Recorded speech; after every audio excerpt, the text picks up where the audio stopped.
There are many things in the Elder Scrolls games that make not just the series unique, but each game individually unique. I believe Bethesda has tried their best to mix and match the things that worked well in previous games whenever they make a new game, but as with everything, there is always room for improvement. Hello everyone, I am Redbeak Raven and welcome to an Elder Scrolls 6 discussion / wishlist video where I will be going through a number of ideas that I've had for what I would like to see in the Elder Scrolls 6 and mention a few things that others have also suggested. I'll be mainly talking about improvements, but I'll go through some additions as well. So let's begin. I'm going to start with something that I've always wanted really, in not just Bethesda's games but in open world games overall, and that is a 4 seasons weather system. Yes, it means exactly what it says on the tin. I want to see the world covered in snow during the late and early months of the year. I want to see the flora resurrected in springtime, bright sunny days during the summertime, and of course the transition from warm to cold in the autumn months. It would probably be a huge task to make this possible, especially since it's not just the climate that I want to see change, but the actions of NPCs as well. If you take a look at the Elder Scrolls calendar on the wiki sites or wherever else you can find information regarding this, you'll see that there are specific holidays on certain days of the month. Some are for all of Tamriel, others are just local. For example, in the month of Morningstar, on the very first day of both that month and that year, there is an event known as the New Life Festival. This is in celebration of the new year, where free ale is given at all the taverns in Tamriel cities. So do you see what I'm getting at? Give the world a bit more life by actually showing the change in seasons and displaying events such as this, even if the change was just as simple as tavern owners giving you a free ale as you walk in during the celebration period. I believe the small details can really make a difference, and Bethesda already has a brilliant attention to detail. I should also stress that I'm not really looking for a realistic weather system like we see in the Frostfall Hypothermia mod, you know, light fires while exploring, etc. That's not really what I'm looking for. I'm just an aesthetic improvement is all I want, but a really dynamic and authentic looking one. Next, I'm going to talk about something that is actually related to the Civil War questline in Skyrim. So you know how the outcome of that war was left for us to decide, at least in our own playthroughs it was. We don't really know how Bethesda is going to handle this in the next one, but something that I thought about a while ago while talking to a friend of mine about things such as that is, what if there was a war on between factions that fight even when you're not there, and the outcome isn't scripted or entirely in your hands, if you so choose. Basically, what if it was possible for them to create a conflict between 2 or more factions and then allow the conflict to actually progress without us intervening? Now, as great as that sounds in my head, I don't know if it would be a great design choice, at least from Bethesda's perspective, because they would create all these quests and events that could be entirely missed by the player. I think it would be a fantastic addition. It would certainly make our adventures more interesting. So for example, if we finished looting a dungeon and decided to head back into town to sell some items we gained, only when we arrive, the town is either under another faction's control or it's even in the middle of a siege. There are a lot of interesting possibilities with this, however that could be an extremely time consuming feature to make, and one that could be seen as a waste of time, because it relies on chance that the player will do or see certain things. I always recall a conversation I had with a level designer when I was considering going in that field of work. She said that leaving either a lot of features or a big feature to player chance is not as good an idea as it sounds. You build all these things and then rely on the player to find, interact or do whatever else with them in order for whatever it is you've built to be worth the time building. You're basically assuming that the player will pick up, do, interact with or see everything in your game. Secret areas tend to be the best exception because players like to find those and they aren't usually a big time consuming thing. Now that does sort of apply here with the idea of this conflict progressing without our intervention, but she wasn't talking about RPGs, and when you think about it, that's kind of what Bethesda does all the time. I'm still finding stuff in Oblivion and Fallout 3 that I never discovered before. Also, many of us I'm sure create multiple characters, so if we don't originally bother with whatever conflict is going on, we may do so in another playthrough. This would also probably be quite experimental, so it might just be a case of sounding good on paper. I'm not really sure, to be honest. Perhaps you can tell me your thoughts on this in the comments below. Okay, so let's talk about what many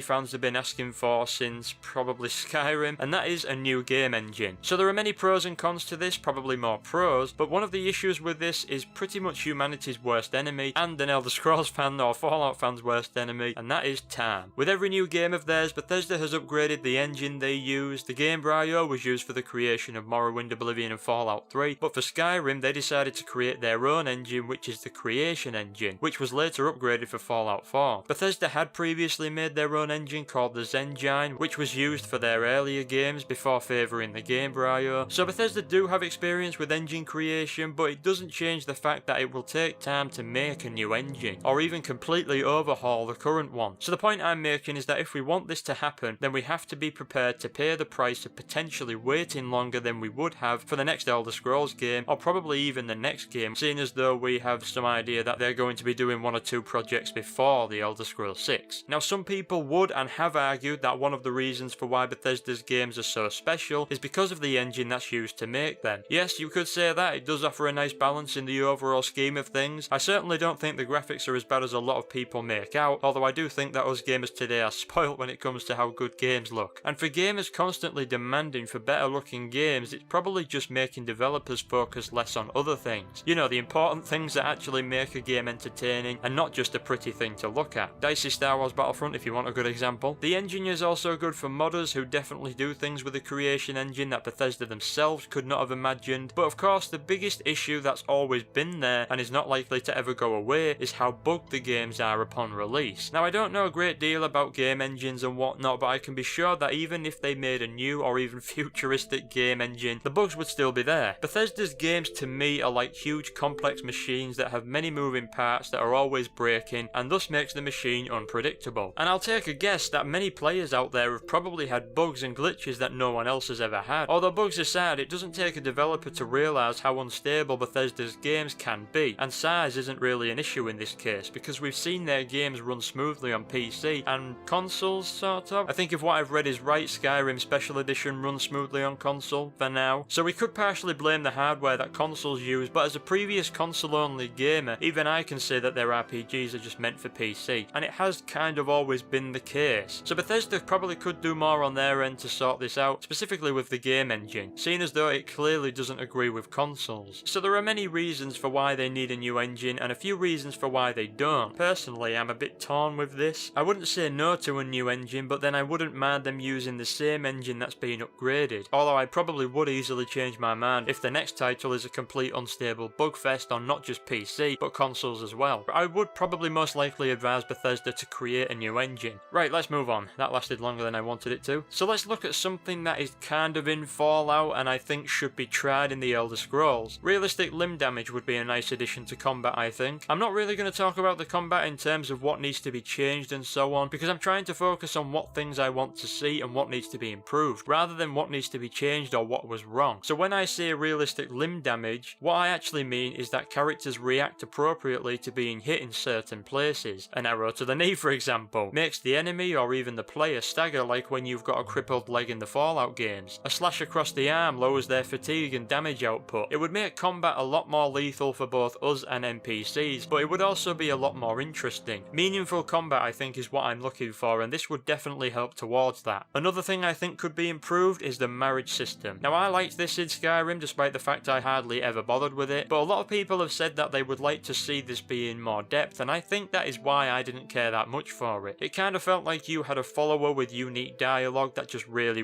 liked you, and that would always stay at your house and give you free money every now and then. I should probably give it more credit, it was cool at the time, but it was a weak system. Great for immersion though. Let's move on to the skills in the game. So Skyrim took a different approach to how our characters developed, and I thought that approach was excellent. I loved how I was able to become better at certain skills just by practicing those skills. It made sense and allowed you to be more flexible. However, I thought that it did fall flat when you were trying to do new things later on in your playthrough. So for example, you're level 50 and you've never ever used magic, but now you want to do that. Todd Howard stated before Skyrim came out, or at least I think he stated, that one of the things that this system enables us to do is change our combat preferences at any time. We'd be bad at magic, for example, but we'd get better over time. And while that is true, I think the problem with this is mainly the scaling to player level aspect. So you try magic for the first time and all you can find wandering around are high level enemies, and you can barely touch them with your low level lightning bolt spell. So you either lose patience and get your other weapons out, or die quickly because you're not equipped to deal with this threat using magic. Yes, I know there are still low levels wandering around and some places you can practice on, and you can also pay people to train you, but it's not nearly enough to put some decent experience in your pocket. So this is something I'd like for them to improve, because that aside, I really did like Skyrim's leveling system. One skill, however, that I felt was lacking in usefulness was speech. The speech skill in Fallout games has always been one of the most useful, but in the Elder Scrolls games it's not really helped us that much, or at least it hasn't helped me that much. In Morrowind it did have a lot of use. You used it to get pieces of information and get better prices with merchants, but you also had the mercantile skill, and the same goes for Oblivion. In Skyrim though, they scrapped the mercantile skill and merged it with the speech skill, which was a great and much needed idea. However, in Skyrim, I felt like there were only a handful of situations that the speech skill was useful in. Bribing guards wasn't really needed, seeing as though we had the Thieves Guild for that. Unless you were role-playing as a character that had a silver tongue and wasn't in league with the guild, I thought its main use was for getting better prices with merchants. And what I'd like to see in the future is better perks for it and for it to be more available in dialogue. Pretty much like it was in Fallout, really. Now, something I wanted to throw in here for all the survival lovers out there, a hardcore mode. You see how Fallout can influence the next Elder Scrolls game? Although I am in favour of a silent protagonist, but I'm not going to talk about that because this is an Elder Scrolls video and not a Fallout one. To be honest, we should be looking at the difference between Skyrim and the Elder Scrolls 6, not between that and Fallout 4, despite the fact I keep mentioning Fallout. Anyways, let's get back to what I was saying. So a hardcore mode or a survival mode, whatever you want to call it. I think it would please a lot of people who like the challenge and realism some of the mods for Skyrim provide, so I don't think I need to talk about this much because I'm sure you already get the idea. You know, we need food, water, or some other liquid, seeing as though a cup or bottle of water is yet to be present in an Elder Scrolls game. We need to stay warm, perhaps if we're in a cold region, or if it's a desert for example, then we need to take plenty of water or potions and take regular shelter. We need to sleep on a regular basis, and fast travel is, well, that should actually be an option to whether or not we want to disable it in such a mode. I didn't really like that in Fallout 4 survival mode. Then of course you could bring back weapon and armor degradation like there was in Oblivion and Morrowind. You could do that in the base game, but I kind of like not having to repair my weapons all the time, but I'd probably get used to it if it was in the base game. But yeah, hardcore mode, like I said, you probably get the idea.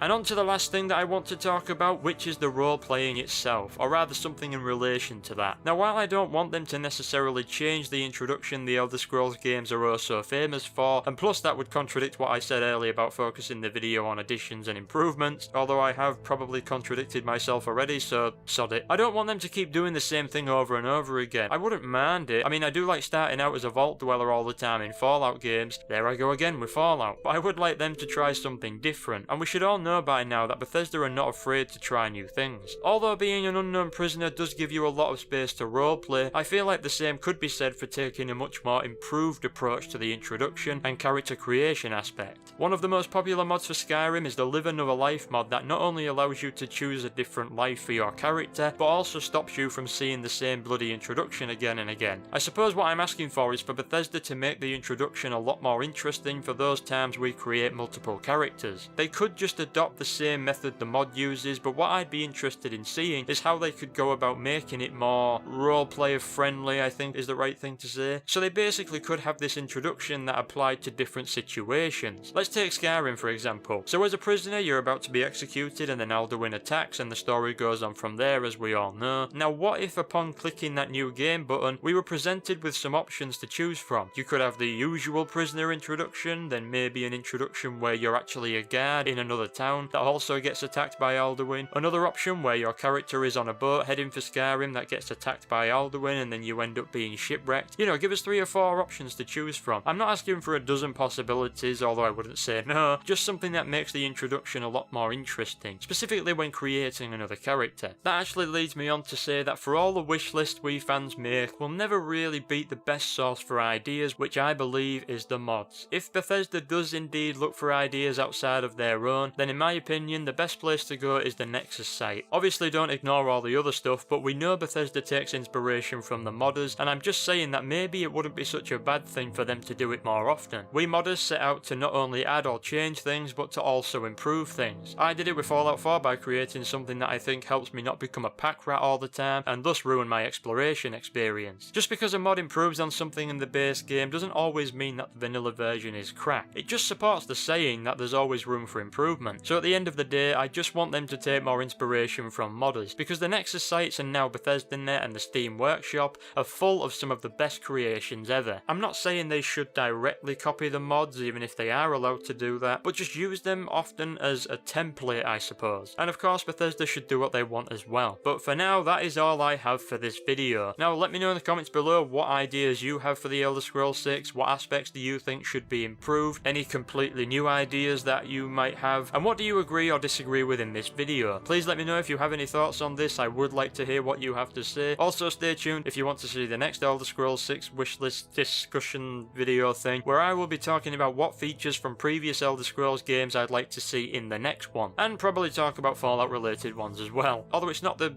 stuff that's generally not well received, you know, it's stuff like weapon customization and whatnot, which I'll go into more detail in that video. So hit the like button if you like this video. You can also follow me on Twitter or like me on Facebook. The links to those, find you will, in the description below. Yes, I know I just did a Yoda. Anyways, that's all from me, so until next time, I'll see you soon.